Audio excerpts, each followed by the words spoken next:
In the meantime, Nigeria's President Bola Ahmed Tinubu and his counterpart from the United Arab Emirates, Mohammed. I'm now joined live by Yinka Folami, Chief Executive Officer, Travel and Logistics Center Limited, and Alexander-Oziegbe, Managing Partner, Westview Travels and Tours Limited. Thank you so much for your time. Thank you. All right, I would like to start with you. Thank you. All right, Yinka, I would like to... Great. I would like to start with you, Yinka.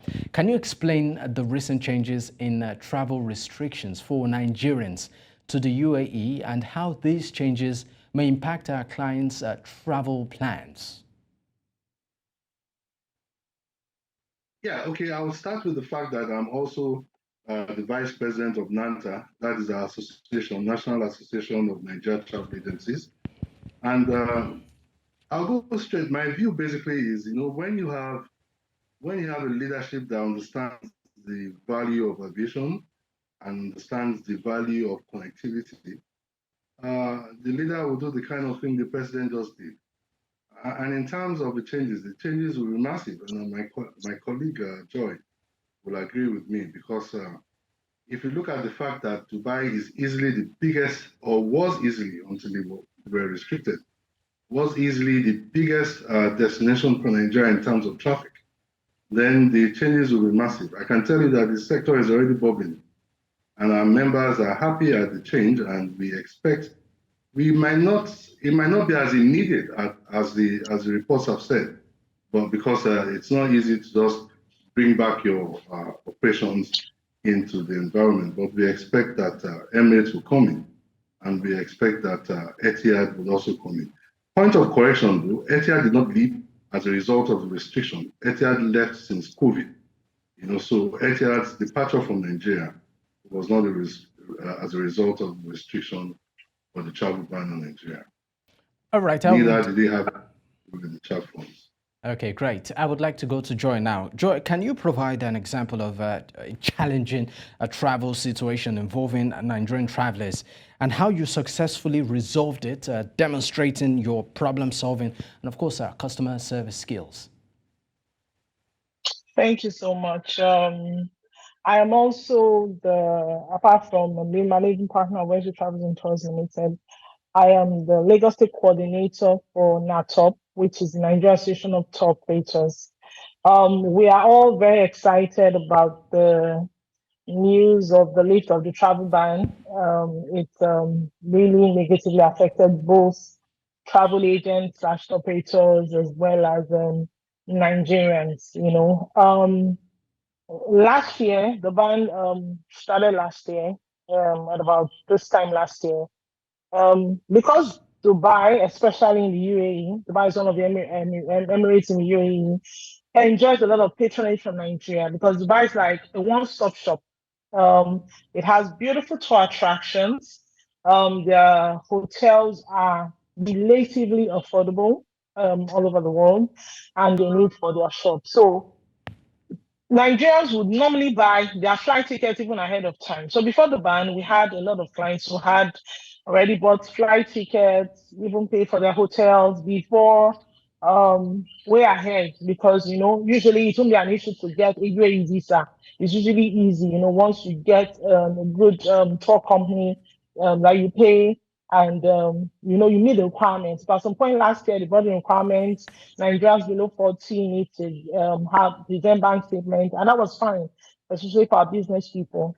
So a lot of Nigerians had to cancel their flights. We had to put in for refunds, and then we had to start sourcing alternative destinations for these people.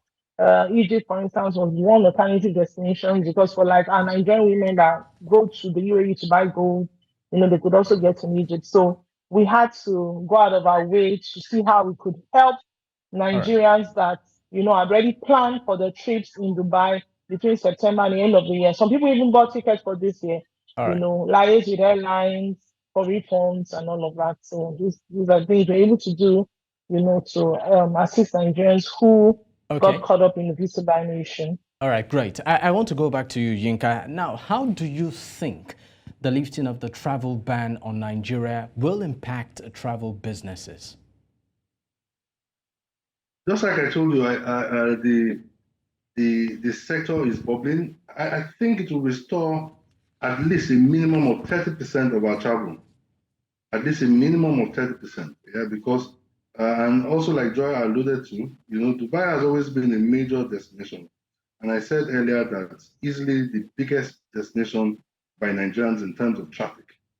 So definitely, I'm sure the direct passengers will be happy, and definitely it will bring back our business. And with Emirates coming back into the market, that is well anticipated, and the sector is very positive because obviously we expect Emirates to come back with some entry strategy that will ginger the market.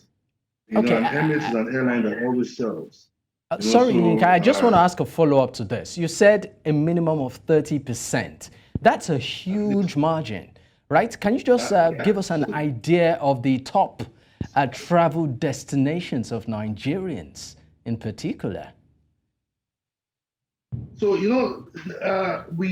we definitely used to go to Dubai, but since Dubai placed a restriction on us going to about a year now, I know that a lot of Nigerians are doing Africa. There's this thing for Africa. For Nigeria still remain Europe, America, and the UK, and particularly Canada. Canada is really growing now for education travel, and because we find a lot of emigration to Canada. So our top destinations have always been, and they still remain, UK, yeah, the Americas, particularly the US, Europe, and Canada. But if you bring back Dubai into the equation, if you bring Dubai back into the set, I believe that Dubai will go back into the #1 spot. Particularly if you look at Dubai as a main destination and also as a transit destination doing their shoppings, like Joy said, and then on their return journey. All right. Those are the places that we go. But we are seeing more of Africa, and we're.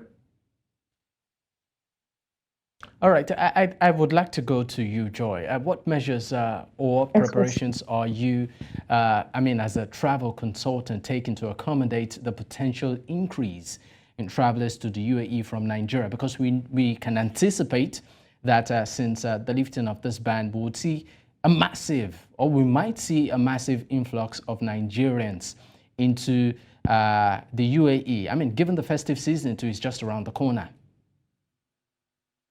We will definitely see a massive influx of Nigerians into the UAE. So what we've started doing is to start planning our packages immediately. In short, immediately the news came out, people started calling, oh, we heard the ban has been lifted. Okay, packages, how much is the visa? How much is this? Is UAE back? Is Etihad back? We also have our local airline, Air Peace.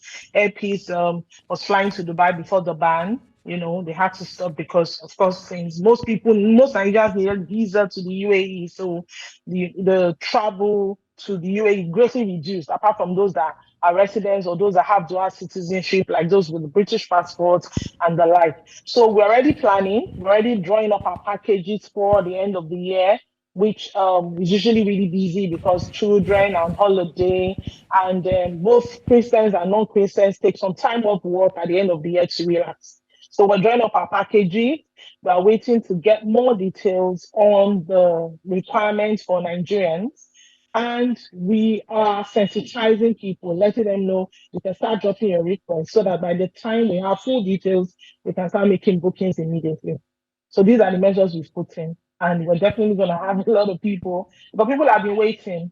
Like I said, Dubai is like a one-stop shop, not just for tourists, also for business people. There are a lot of materials that are small-scale business people source from the UAE, and they're pretty affordable compared to maybe Europe or the United States. Thank you.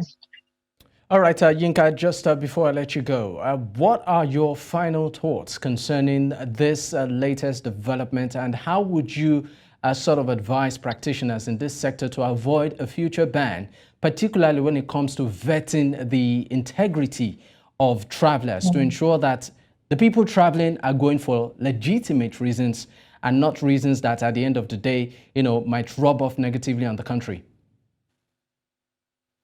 Yes, okay, I'll start from the beginning. and like I said, when I started, when you got me on, we are now seeing the value of a leadership that understands the value of connectivity, that understands the value of aviation. We used to hear that, aviation is not on the essential items. How can you say aviation is not on the essential? Aviation is integral to transport, and transport is integral to connectivity. So we are happy that we have a leadership that understands. We know that there have been some changes. We are happy and we expect, the new leaders in the sector, to be able to address what the challenges are. Now, back to you, back to the last part, to do things that negatively rub off on Nigeria. What I understand is that there was some trouble that was presented or that was linked to Nigeria. So nobody, because I'm not in the diplomatic community, I cannot say for sure. This is exactly what it was the issue that led to the ban. But we understand that there were some issues, in terms of cultism or in terms of. So what I preach and what we must always preach is discipline. And nothing goes beyond discipline. We need to be disciplined both at home and abroad, particularly when we're abroad because we're ambassadors to the country. Because anything that happens rubs up negatively on the country, and it also rubs up negatively, on Nigerians and Nigerian travelers. We have this Yoruba adage that goes, just because of the acts of a few people, which we were made to understand. Yeah? And look at the punishment. Look at the punishment on the whole country. And it's not just punishment in terms of leisure and pleasure, punishment in terms of business. I know a lot of people that couldn't make their medical trips because of this ban, All right. And obviously that has impact on the businesses of practitioners and our members. So all right. we just preach discipline, which we need in Nigeria anyway. All right. Thank you so much for your time. Thank you, sir. All right. And thank you.